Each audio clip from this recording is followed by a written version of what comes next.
Finish fans. Today we're doing a very special Big Finish fans as we're taking a look at a Big Finish for all occasions. Once again, I'm joined with Luke. Hello, everyone. By the time this is out, I will be off enjoying the sunshine. I'm on holiday, so we are doing a bit of pre-recording here, aren't we? We're getting some in to make up for my time away, I suppose, and doing so by giving you some recommendations for loads of different occasions. So without further ado, should we just dive into it? Yeah, might as well. Do you So want to kick us off? I shall indeed. Our first category is Summer Blockbuster, where it's Fittingly that, so. yeah, for you, because you'll be sunning yourself on a beach. That's a later category. Yeah. Where it's that sort of event listen, as it were. I mean, the clue's there. Summer Blockbuster. It's the film you want to see. What have you picked for this one? For this one, I went for Emissary of the Daleks, dropped in August 2020. Or was it 2021, this one? It was 2019. No, 20. Oh, wow. I have really underestimated that one. Yeah. Yeah, 20. Yeah. It definitely would have been 2021 because the main range was over by that point. But yeah, August 2019. And it is an action-packed Dalek epic, a real romp, and I really do have a lot of fun with this one. It's one I could stick on over and over again and have a very good time with. How about you? What did you go for summer blockbuster recommendation? I feel like I'm cheating because I've picked a two-parter. I picked Way of the Buryman and Fourth Generation. Oh, really? I just think because it has that blockbuster feel because it's a series finale. It's the Ninth Doctor and Brigadier, so having those two, it feels quite joyous, and it being a Cyberman story, and the Cybermen are beautifully well done, and I just think that it has that blockbuster quality.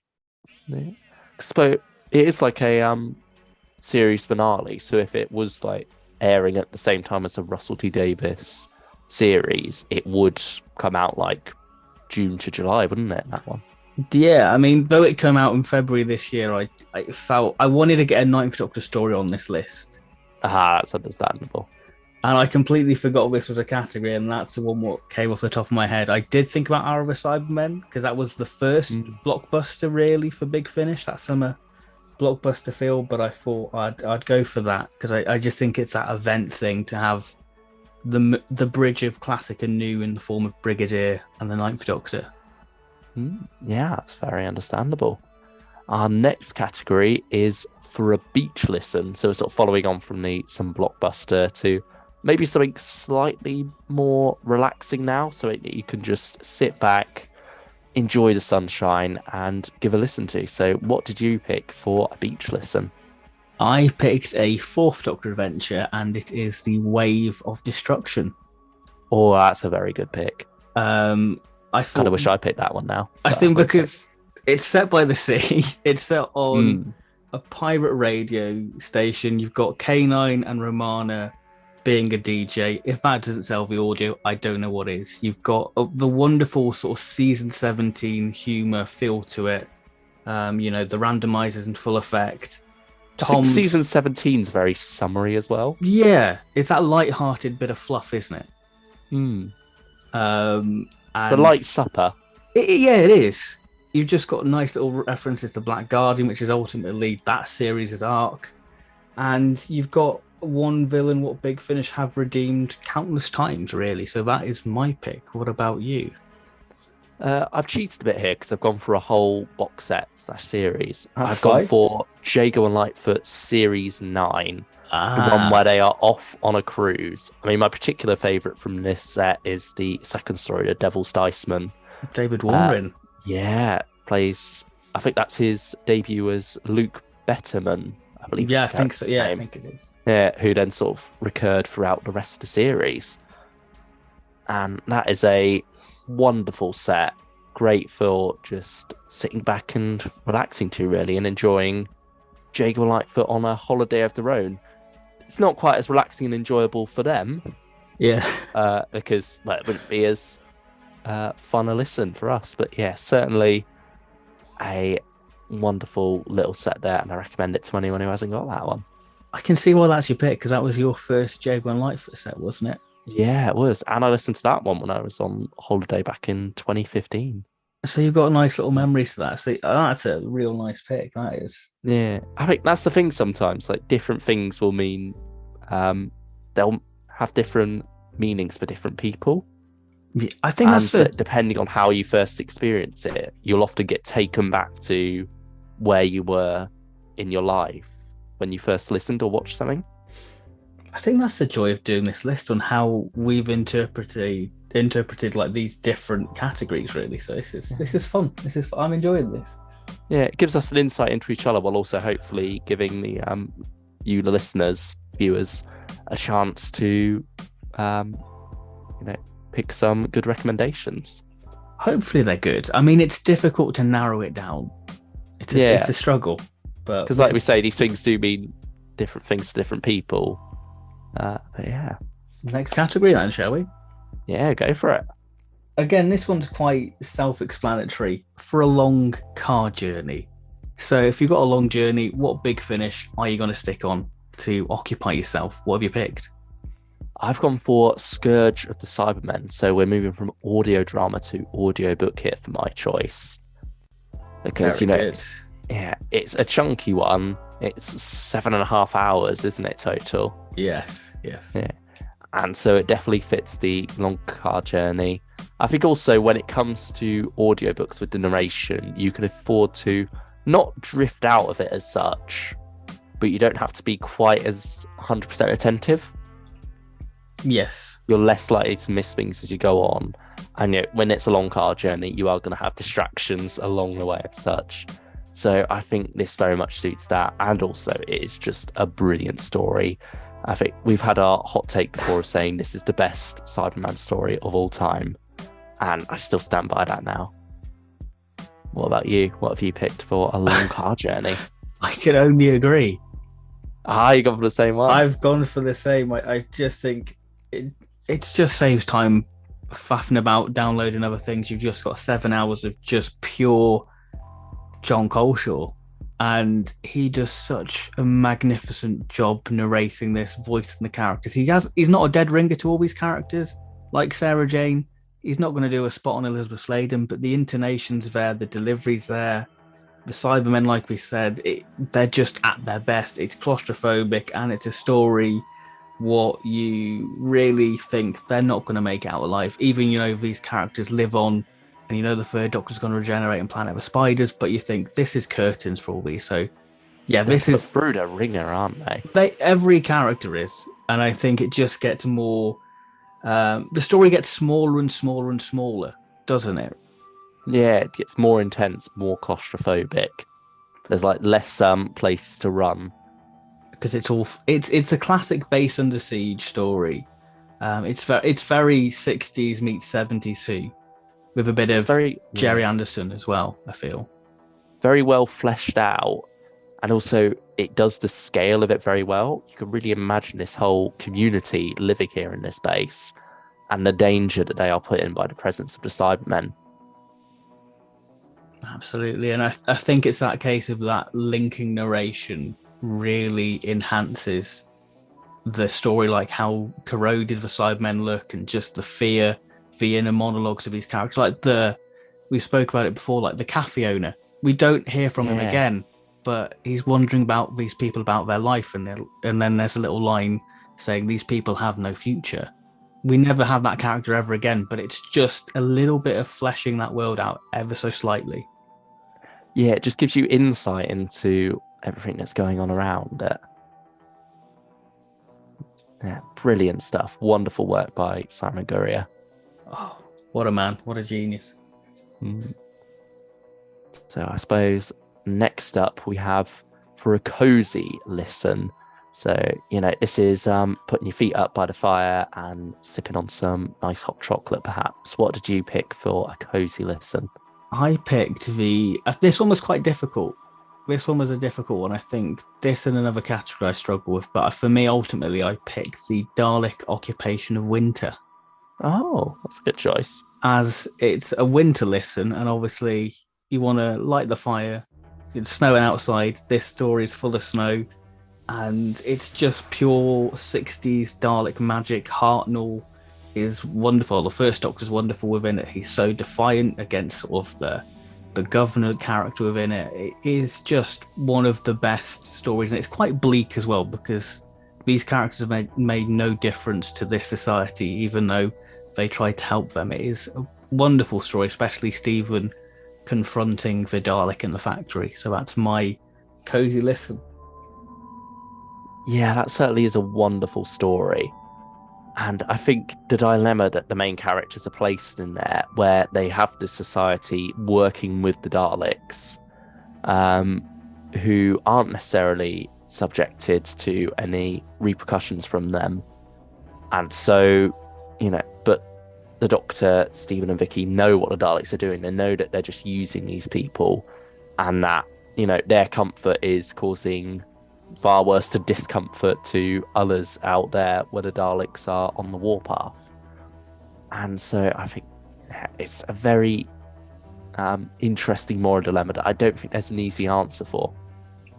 Yes. I think for me, when it comes to like a cozy listen, I wanted something sort of black and white because I always feel like 60 stories suit more of a winter. So I naturally assume winter cozy.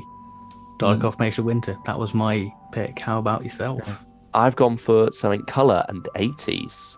Oh. I've gone for The Grey Man of the Mountain. Very good. This is very cozy, especially in part 1 where you've got the 7th Doctor and the Brigadier just sat down in the pub. Is it like bed and breakfast or is it pub? Yeah, I think it's a bed and breakfast, really, isn't it? Yeah. Just tucking into some mince pies and reminiscing over old times, and there's something very cozy about that image, really. And throughout the whole story, there's that wonderful sense of wrapping up warm in the cold outside. So yeah, it's just wonderful stuff. I think part 4 is slightly weaker than the setup you get for it, but nevertheless a brilliant story and definitely one to listen to as the nights are drawing in. Yes, it's got a great atmosphere to that, especially when they're hiking up. Is it Ben McDewey? Yeah, it is. Yeah, I'm a big fan of that. I'm a big fan of sort of Doctor Who mixing folklore, like the Grey Man. Yeah, this is a perfect hot chocky one. I have to agree. Really good pick. Really good one. Thank you. So what's our next category, Ben? Our next category is short but sweet. It's a nice, easy, short story. What you can just sit back, stick it on. Not too challenging. You can just enjoy it. So what have you picked for this one? I've gone for Shadow of the Sun, which was the lockdown special they did back in 2020. This was the first story to be completed under lockdown restrictions. So everyone was at home, phoning in over Zoom to get this one completed. And it's not too short, to be fair. It's still one disc, but it's like a bit over an hour. But I think the fact that it is a 2-parter, that always helps to break things down a bit. And I just find this one really flies past. First time listening to it, I just stuck it on, went through it all in one go, had a really good time with it. It's one with a interesting moral dilemma in there, where you have these people who are in grave danger, but believe that they are going to be fine. So it's just saving a bunch of idiots from themselves, really. And are they going to manage to do it? It's rollicking good fun. It really is. You got 4th Doctor, Leela and K9 at this party, just trying to save people from themselves. So what about you? What did you go for short but sweet? I picked Out of Time with the 4th and 10th Doctor and the Daleks. For me, it's a nice, simple story. If you want to get into Big Finish, it's ideal. I think it's one of the best jumping on points. It's not too challenging. It's just a great setting in the form of the Cathedral of Contemplation. And I just think it's a lot of fun, really, for an hour. It just rattles on, but it has everything. It's got great action moments, but it has such a heart to it with the beach scene before with the 10th and 4th Doctor talking about Sarah Jane, and it just wraps everything up beautifully. And I think that it's just a nice way to spend an hour, really. Yeah, I agree. So that's my pick, really. Nothing too out of the ordinary, but yeah, some nice, solid little 1 hour stories. That. Yeah, these are sort of like nothing too amazing, but just good fun to stick on and enjoy. Sure. So, what is our next category? So our next category is bittersweet. We've gone from short but sweet to bittersweet. And what did you choose for this one, Ben? I picked a companion chronicle of The Last Post. No. I picked this because it's the last Caroline John audio. And this was going to be a trilogy of companion chronicles with Dame Emily Shaw, Elizabeth Shaw's mom. This story, it just feels like a lovely love letter to season 7 of Doctor, and it just encapsulates the early years of the Pertwee years brilliantly. And I think because of the theme of this story about like this apocalypse clock, it just feels even more sort of bittersweet with like it, you knowing it's Caroline John's last performance as a character as well. But yeah, it's a real beautiful story by James Goss, and it's one of my favourite big finishes of all time. I just think that it's a real emotional one really when you've got that in your head. So that's my pick. Oh, good choice. I've gone for Displaced, a 7th Doctor, Ace, and Hex two-parter from back in 2020. This one is set in like a house in 2020 up in Northumberland, I think it is. And it's like, quite desolate surroundings outside. And it really is just a chamber piece of these 3 characters exploring this house, trying to work out why the family is no longer there, what's going on, why they can't quite make it out the door. And it's quite a domestic one and certainly has a very bittersweet ending to it. So yeah, that's my pick for bittersweet. Take it away with the next one. So our next category is a pick-me-up, a story or a box set what you can listen and it just lifts your mood up. If you had a bad day, you stick this one on and you feel instantly happy and you just feel joy. What's that story or release for you? For me, I've gone Unit Dating, the second story from Stranded 2. This is a nice injection of nostalgia with the 8th Doctor and Andy going back to the 70s, or is it the 80s? As it's the unit heyday with the Brigadier. The 3rd Doctor and Joe are not quite around, but it's like it's that time period. They're out, presumably fighting the Drashigs or something. And so it's a nice, simple story involving an Ogron and a pair of young lovers who we know as Tony and what's the other one's name? Is it Ron? I want to say yeah, Ron and Tony, who we've met because they are living in Baker Street with the 8th Doctor and co in the present. And so it's a nice little origin story for them two, and it's just a beautiful story overall. I love the ending in particular. It just definitely makes me grin from ear to ear. It's very heartwarming stuff. It's a very good pick, Gron, the Ogron, he's a good one. He's a nice little one. Just John Coleshaw again. Yeah, Brigadier says gay rights. Just the pairing of the 8th Doctor and Andy. It's an unlikely combo, but it works so well. Yeah, I love when they arrive on the high street. Just have a little chat about the old shops that have gone. Great stuff.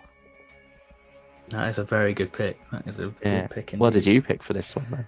I have gone for a range what I think is a pick-me-up and a box set what I think is a definite pick-me-up is Jago and Lightfoot Series 5. For me, Jago and Lightfoot just encapsulate that joyous, wonderful feeling. I did think about putting Jago and Lightfoot in Strax there because that's a nice, fun, light release. But ultimately, having Jago and Lightfoot in the swinging 60s, Jago having his own TV show, and Lightfoot having a bookshop, you have psychedelic toads, and a return of a classic villain. It's just a lot of fun. It's a quirky release, and it just showed that these two characters had a lot of legs and proved why they have so many series. For me, it's just a box set I had a lot of fun with listening to and just found myself grinning ear to ear listening to each episode. No, that's a good choice. So our next category is for when you're in the mood to suffer. So we've been picked up, now we're being dropped from up high, aren't we? Yes. We've ridden the roller coaster to the top and now it's all downhill from here. What gets you in the mood to suffer? Now, we did sort of discuss this before. It could be a story where we hate the story, we can't stand it, or a story what sends you on an emotional roller coaster. I have gone for that emotional roller coaster. And again, technically, I'm cheating because this is sort of a double release. But I've picked To the Death, the end of the Lucy Miller adventures. This is a story what genuinely moved me. And there's not many Doctor Who stories that I can say that, but I was close to shedding a tear. Just the final moments of this story, Paul McGann is on fine form. I think Jason Hay-Gallery said this story that they finished recording it and they're like, right, let's go to the pub. And Paul McGann was like, no, we're doing that again. I can do it better. And that just is a testament to how powerful this script is and what an emotional journey you go. And if you know the story of 8 and Lucy, it is just heartbreaking, really. It really, really does stuff to you, that story. For me, I've gone for The Lost Resort from The Lost Resort and Other Stories, which is a wonderful tribute to the character of Adric and really does examine how the Fifth Doctor feels about him. Like, it's very much the culmination of this whole arc with Mark, who was introduced in Tartarus the year before, or actually 2 years before, wasn't it? Yeah, September 2019 that started, and this wrapped it up in September 2021. So I think this one isn't one, well, sort of like with your one as well, I think you need to have some pre-knowledge there for it to hit harder, don't you? Yes. So it's sort of the same with this one, where you listen to that, you experience the Fifth Doctor's grief over it, and it's really opened up for the first time since Adric's death. And I think there's a wonderful line in Conversion where Tegan asks the Fifth Doctor, did you even like him? And so this is very much the culmination of all that as he encounters Adric's ghost.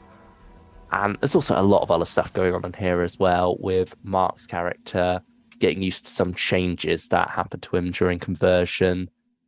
And yeah, it's a beautiful story and definitely the highlight of the Lost Resort and Other Stories set. I can only agree. It is sort of the last piece of the Mark series. The other two stories feel like a bit of an epilogue, really. I recommend the Mark stuff because it does feel like that missing link in the Fifth Doctor era. Yeah. And I think overall it is about the length of a Fifth Doctor TV season. So it does feel like you're getting an extra TV season with the Fifth Doctor in there. Yeah, because I guess it really does dive into the character as well, because it's a lot of shorter stories, a lot of two-parters. But yeah, definitely a lot of character work throughout. Yeah, it's definitely worth checking out. That Lost Resort, it's quite bleak from memory. The supporting characters are wonderful, the little twists and turns. Yeah, real good pick. We're nearing the end now, so our next category is a big finish for a rainy day. Again, it's pretty self-explanatory. It's chucking it down. What big finish are you going to chuck on? This one's sort of similar to a COSY listen, isn't it? So I've taken the excuse here to put my black and white 60s story in. but justified the rainy dayness of it by going for the outliers, where there is a lot of water involved. We have tunnels flooded with these like very 60s houses along them, very white picket fence. Bit of abstract art inside, and all the while people are disappearing in the water. Second Doctor, Ben, Polly, and Jamie, very much my comfort quartet, I suppose. And it's a brilliant story. Another one by Simon Gurrier. He never fails, especially when it comes to the sort of like that 60s style, isn't it? Yeah, he's king of 60s writing. Like anything he does from the 60s era, whether that be like the Oliver Harper trilogy, Sarah Kingdom, he's just wrote the best. He is the king of 60s Doctor Who for many people. Yeah, he gets the atmosphere, doesn't he? And this one also goes to some psychedelic places as well. So yeah, this is my choice for a rainy day listen. How about you? My one, I feel like it reflects the mood of a rainy day. I think when you think of a rainy day, you often, you put your music on and you pretend you're in a sad music video. I've gone for something quite depressing. Oh, The War Master. He's quite a depressing one to listen to, isn't he? I've picked only the good. I think it's still my favorite of the War Master series.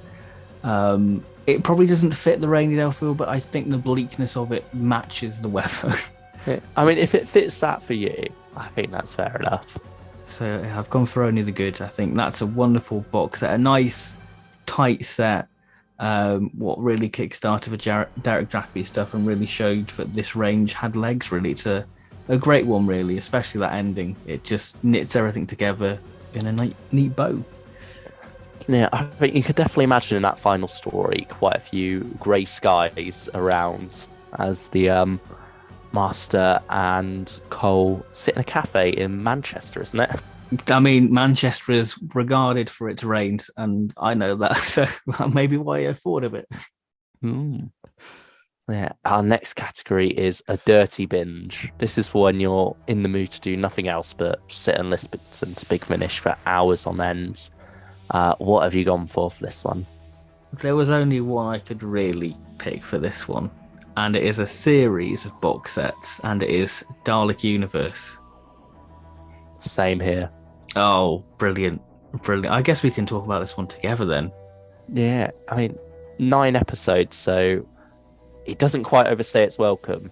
I think it's something that you probably could get through in a day if you really wanted to. I think with the 16-part McGann ones, they're a bit too much, aren't they? And also, I think they work quite well as individuals sometimes.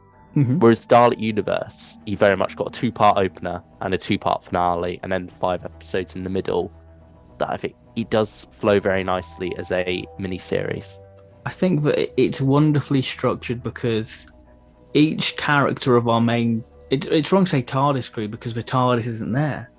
But you have our main trio. Our main trio. Each character has their own episode to shine, whether that be the House of Kingdom, Cycle of Destruction, and then in the Lost for the 10th Doctor.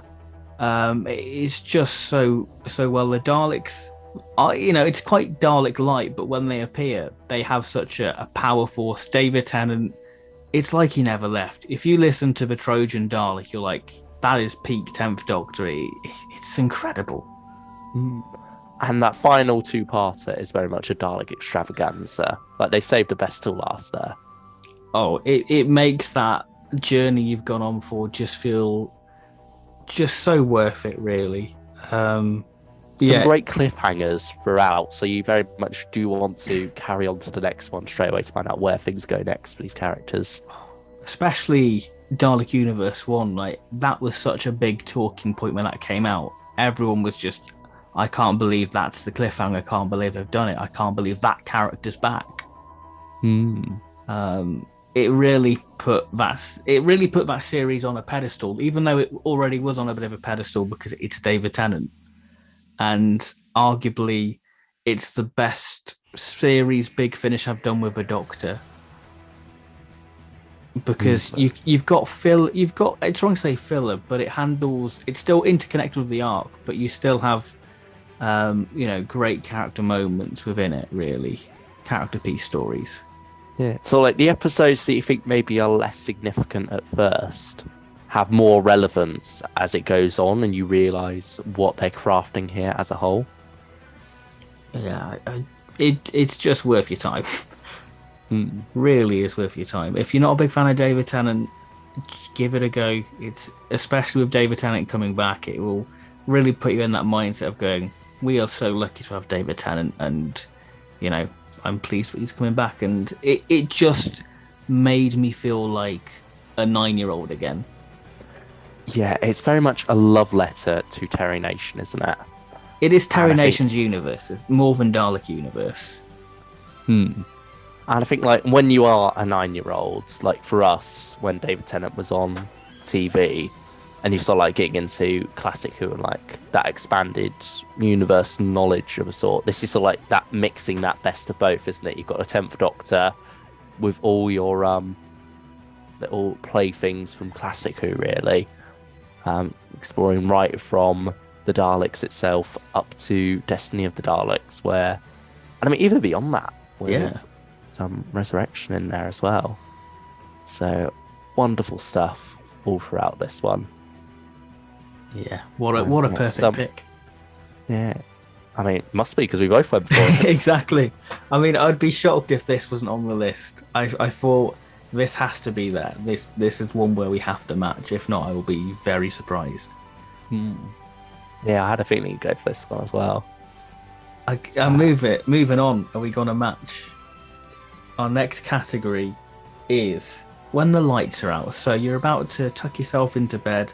What big finish are you going to put on? Are you going to put a spooky one or whatever? What are you going to pick on?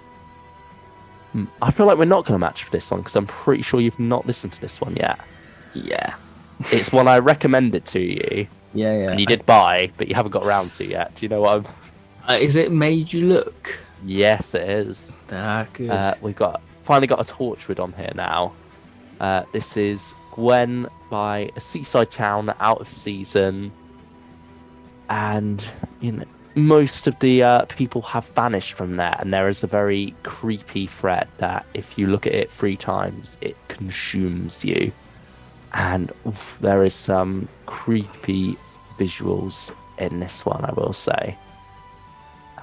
But I don't want to spoil any more from that one. It's a brilliant way to spend an hour if you want to be thoroughly creeped out. What about you? What do you listen to with the lights out? I mean, this one was probably the difficult one because I do most of my Big Finish listening at night. So it could be any story. But I feel like I've gone for a bit of a no-brainer, and I feel like you have to go for a spooky one.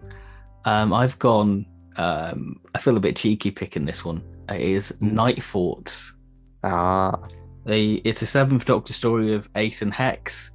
It's set on this small private island, and there's this old house conducting these experiments. It's very much a quintessential 7th Doctor story. Creepy old house with creepy goings on. You've got Sylvester McCoy, saying like, the spider come into my parlor, said the spiders to the fly. That, it's just creepy. This whole sort of mystery. The characters are so layered. It's basically an onion, really. And you've got a great sort of character in the form of Happy the rabbit.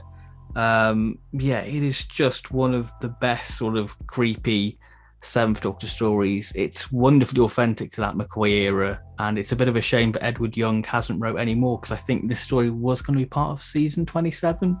So it is a nice slice of that McCoy, creepy house. With quite a deranged ending, actually, involving a bear. Ooh. Yeah, I think certainly when you look at the cover for this one, you could see what you're likely getting in for. I think that's one of the things from like a lot of the earlier Big Finish covers. They are very much mood setters. Yes. In that style. Whereas now often they can be a bit more, I don't want to say over-designed because they're still beautiful for the most part. But yeah, there's something simplistic about that I don't think you get nowadays. I think because there's a roughness to them, if that makes sense. They're not as polished. They're kind of, you can tell that they've been put together. But I guess now they've been finely crafted, whereas it's kind of a bit of a slapdash job with the early Big Finish covers. Yeah, perhaps. I suppose technology wasn't quite there for it either. So, but that gives them a nice charm, really. And like you say, it really gives you a flavour of what that story is. Because I think there's a bit more of a grittiness to those covers in the early days of Big Finish. Yeah, you certainly wouldn't get something quite that creepy to look at now. No, it'd be quite interesting to see sort of a modern iteration of that cover, but it sells the atmosphere, that cover, especially with Happy the Rabbit being there. I think that's the other thing about, because you got the Seventh Doctor, haven't you? But it's almost more of a silhouette, I think. Which that's one thing what I quite like about Dust Breathing. It just feels like a very Seventh Doctor cover with him in the shadows. We're talking about a cover for all occasions now. Yeah, we drifted from stories to covers. Hey, we like a waffle. We like a waffle. Yeah, drifting back now, we have for when you want something authentic. So this is quite a broad one, really, because there's so many different eras of Doctor Who and so many different ways you can interpret something being authentic. So what was your choice for this one? This is an interesting one because there are quite a few ranges where it leans to the authentic, like the Lost Stories, because it's actual TV scripts being made for audio. But I think for me, the main range, what really has that authentic flair and is just going all out to recreate an era, it is the Third Doctor Adventures. And I have picked the Unzal Incursion, which is a season 7 story. It was the first proper full cast season 7 story. My goodness, it is action packed. It utilizes all the season 7 hallmarks brilliantly. Liz is a wonderful addition for this story because it starts to put things into motion about her. Is she ready to leave UNIT? But the main reason this is on the list for me is because of episode 2. There's a wonderful sort of UNIT versus the Doctor, Brigand, Liz and Bessie, and it just reminded me of Inferno, and that's one of my earliest memories of the Third Doctor. So that's probably why it's a standout for me, because I could just imagine that sort of grainy film quality. But yeah, wonderful story for me. Yeah, I was leaning towards something like that as well, because thinking about authenticity, the range that certainly gets that feeling the most is the Third Doctor Adventures, particularly in the music, I think, and the sound design. They really do push that to make it feel as 70s as possible. But I was thinking about the stories themselves sometimes, and I was thinking, is some of this like too big budget, perhaps? If this is something they would actually have been able to do at the time? And so it's, again, depends how you look at authentic and authenticity. So there's like other stories as well, like Return to Skaro and The Outlaws recently, that do feel very authentic to those 60s black and white era. But the story I ended up choosing was Return of the Cybermen, because this one, a lost story, is pretty much a TV story already in the form of Revenge of the Cybermen. Yes. And just listening to it, it feels so authentic. You can imagine it having been made at the time. It's very 60s. It feels very much like, the moon base. And I love it. It's quite a quick one. It flies past. I think part 2 is only like 22 minutes. Yeah, it's about 21, isn't it? Yeah. But it really does feel like a TV story. And so for me, that was what I went for when looking for something truly authentic. And it's just a really good one as well. And quite interesting as well to see where this story was at before Robert Holmes rewrote it into Revenge of the Cybermen. Yeah, it's a really interesting one because you can see how underdeveloped and how the show had shifted from the 60s to the 70s. Like Sarah Jane sadly isn't in it all that much. The thing what really lets this one down is sort of the Vogan sort of type things on the sort of asteroid. Yeah, that's certainly something that was expanded a lot in Revenge. But I really enjoy this one. I can see why. It's a nice authentic bit. Really, the music is all there. It's again much like Scourge of a Cybermen. It's a '60s story, but with the Fourth Doctor really. Especially when you have them sort of looking for the Cybermen in episode 2. I think that's a wonderful bit of atmosphere. Really, very moon based, like you said. Yeah, and certainly you could picture it almost being the second Doctor and Jamie there, in the way that the Fourth Doctor and Harry are going about exploring and searching for the Cybermen. Yeah, you can't go wrong with that. It's a very good pick. Yeah, one of my favourites from last year, that. I guess onto our penultimate category now. We're nearly there. Our last category, well, penultimate one, like I said, is a Christmas listen. Again, very self-explanatory. What big finish are you going to stick on at Christmas? Obviously, people are going to say, Chimes of Midnight. Are we going to be that basic? Probably not. I've gone for a different Eighth Doctor Christmas one. I have gone for Better Watch Out and Fairy Tale of Salzburg. I can only agree. I thought you might. It is wonderful, isn't it? Yes. It gets everything from the biscuit tin Christmas setting. You've got bits of A Christmas Carol in there with a bit of a Scroogey-like character. And you have some more horror type elements with a bit of folklore. Yeah, the Krampus and his minions. And yeah, you get to have Liv punching one of them as well. The imps, yeah. You can never not get a kick out. Yeah. I think for me, what I love about especially Better Watch Out is just, the Doctor, Liv and Helen just going around a Christmas market and just going around like the Frankfurt sort of, what one should I get? Just pick one of the funny name because that normally tastes the best. It's just little character moments like that, what we're sort of missing from that TARDIS crew. It just cements them, just letting them have fun and breathe. It's just rather wholesome, to be honest. And it's just a setting you can really picture as hell is unleashed on this small little town. And just story time with McGann. McGann just telling you the story of the Krampus is real beautiful, really. It's become like a little tradition for me now, this story to listen to every year. Yeah, I like the way it all wraps up in the end is very wholesome and very Christmassy as well. And I think, it's the sort of twist that sometimes I wouldn't like in a story, but I think it slides in this one because it is very fairy tale-esque. It is very Christmassy. Please, the title. I don't want to be a Scrooge. I don't want to hate on that. And it's just something about the way this story does that twist makes it work so well. So yeah, Better Watch Out. Fairy Tale of Salzburg is definitely one to stick on around Christmas, perhaps a little bit early. I think it's the 6th and the 7th is like that's Krampus night. Yeah, that's definitely the right time to stick on this one and just enjoy the vibes. Best Eighth Doctor Christmas story, fight me.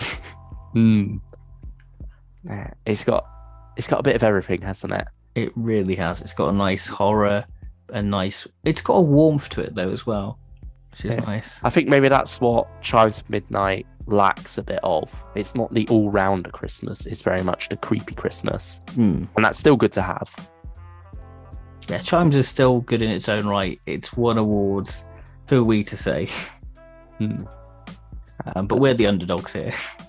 Yeah, we're championing Better Watch Out and Fairy Tale of Salzburg.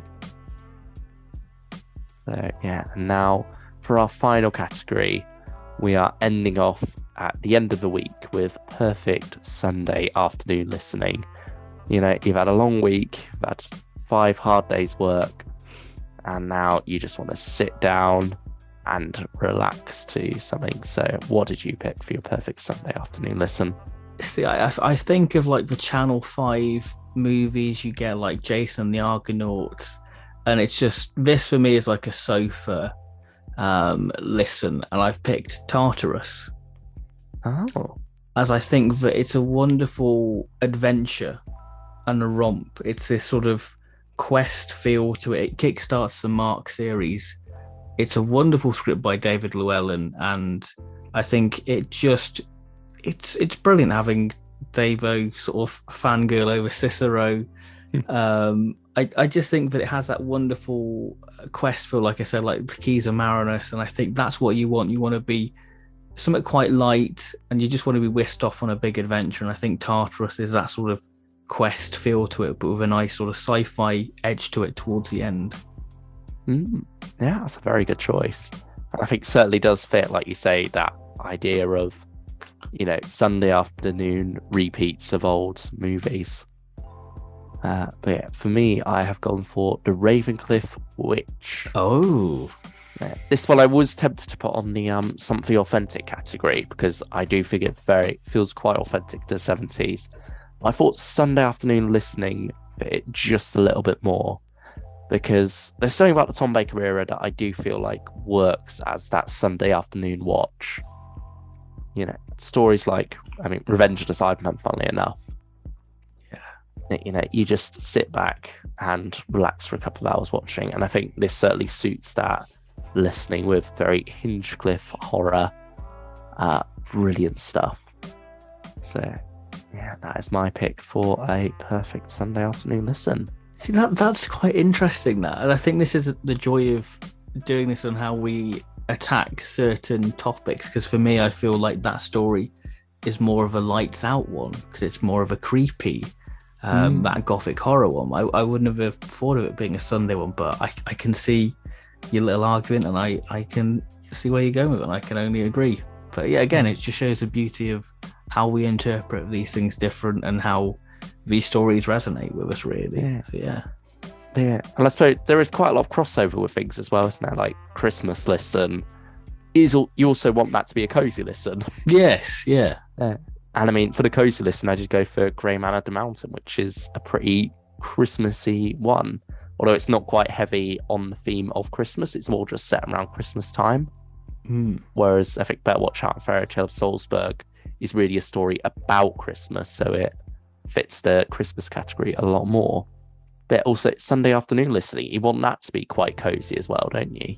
You want to be more of a cup of tea than a hot chocolate, though, I think, for Sunday afternoon. Yeah, again, you want something short and sweet on a Sunday as well. So, you can just stick on and just not pay too much attention to, just be drifted off on this adventure. Yeah. And I think often classic Who in general quite suits Sunday afternoon, whereas New Who is much more Saturday night. It's the blockbuster feel. It's much more pacey, whereas classic Who is a bit slower, so it is a bit more relaxing to just watch at the end of a long week. And I think Ravencliff Witch is quite authentic to that classic Who style.